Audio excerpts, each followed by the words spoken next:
अस्सलाम वालेकुम, कैसे हैं आप। आज मैं आपके साथ बहुत ही स्पेशल रेसिपी को शेयर कर रही हूँ। आज हम गजरेला बनाएंगे। इसको गजरेला भी कहते हैं और गाजर की खीर भी कहा जाता है। ये बहुत ही लजीज और जायकेदार होता है और इसे छोटे और बड़े सभी बड़े शौक से खाते हैं। आज मैं आपको बहुत ही आसान तरीके से गजरेला बनाना बताऊँगी। इसके लिए मैंने आधा कप चावलों के लिए है, ये बासमती चावल हैं। इसको मैंने धोकर 2 घंटे के लिए पानी में भिगो के रख दिया था ताकि ये अच्छे तरीके से नरम हो जाएँ। ये देखिए जी तकरीबन 2 घंटे गुजर चुके हैं और चावल अच्छी तरीके से अब नरम हो चुके हैं। अब अपनी रेसिपी को बनाना शुरू करते हैं। बिस्मिल्लाहिर्रहमानिर्रहीम। 1 लीटर मैंने खुला दूध लिया है, आप डिब्बे वाला दूध भी ले सकते हैं।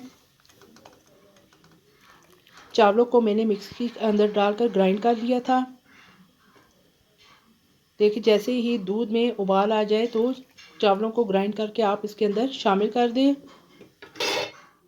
फ्लेम को आपने मीडियम टू लो रखना है और मुसलसल चम्मच चलाना है ताकि चावल पैंदे के साथ चिपके ना। 3 अदद मैंने सुर्ख रंग की गाजरें ताज़ा ली हैं और इन्हें कद्दूकश कर लिया है।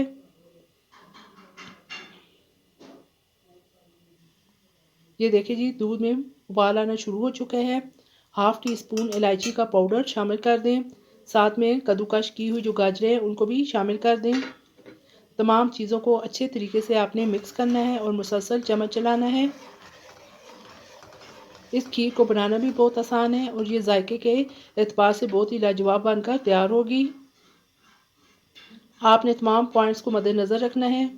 ये देखिए जी उबाल आना शुरू हो चुका है। अब फ्लेम को बिल्कुल लो कर दें। तकरीबन 15 से 20 मिनट तक आप इसे हल्की आंच पर पकाएं। ये देखिए जी गाढ़ी होनी शुरू हो चुकी है खीर। अब आप इसके अंदर 5 टेबलस्पून चीनी के शामिल कर दें।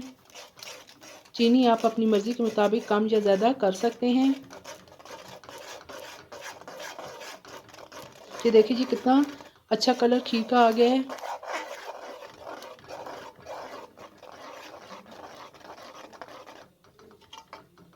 अब मैं इसके अंदर 2 टेबलस्पून नारियल को शामिल कर रही हूँ। ये ड्राई नारियल है, आप फ्रेश भी ले सकते हैं।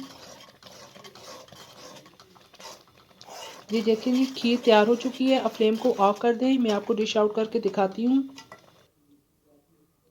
ये देखिए ये मज़ेदार गजरेला तैयार हो चुका है।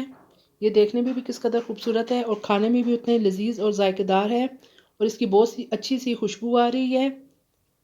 आप सर्दियों में इसे ज़रूर बनाया करें। बच्चे और बड़े बड़े शौक से इसे खाते हैं।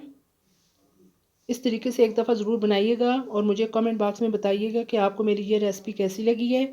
अगर आपको मेरी रेसिपी पसंद आए तो लाइक कर दीजिएगा और जहाँ से मेरे चैनल को सब्सक्राइब और शेयर भी कर दें। इजाज़त दीजिएगा। अल्लाह हाफिज़।